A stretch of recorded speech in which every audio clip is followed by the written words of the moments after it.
ঢাকের তালে ধুনুচি নাচেই জমবে উৎসব। দুর্গাপুজো এর মাহাত্ম্য জানেন? পুজোর আসল আনন্দ কি শুধু প্যান্ডেল আর প্রতিমাতে?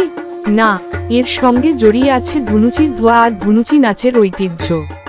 ধূপ আর ধুনোর ধোঁয়া দূর করে নেতিবাচক শক্তি আর ছড়িয়ে দেয় ইতিবাচকতার ছোঁয়া। প্রাচীনকাল থেকেই মাটির ধুনুচিতে জ্বলন্ত নারকেলের ছোবড়া বা কয়লার উপর ধূপ ঝালানো হতো দেবতার আরাধনায়।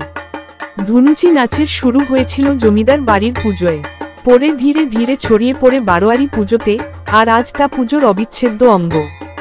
এই নাচ শুধু আনন্দই দেয় না, গড়ে তোলে সামাজিক বন্ধনও। নারী, পুরুষ, বাচ্চা সকলে একসঙ্গে মেতে ওঠে উৎসবের উন্মাদনায়। অষ্টমীর সকাল, নবমীর রাত কিংবা দশমীর ভাসান, ধুনুচি নাচ ছাড়া দুর্গাপুজো বাঙালির কাছে অসম্পূর্ণ। পুরাণে আছে, মহিষাসুর বধের আগে শক্তি সঞ্চয়ের জন্য মা দুর্গা নিজেই মেতেছিলেন ধুনুচি নাচে। সেই বিশ্বাসেই আজও আমরা ধুনুচি হাতে নেচে সমর্পণ করি আমাদের ভক্তি।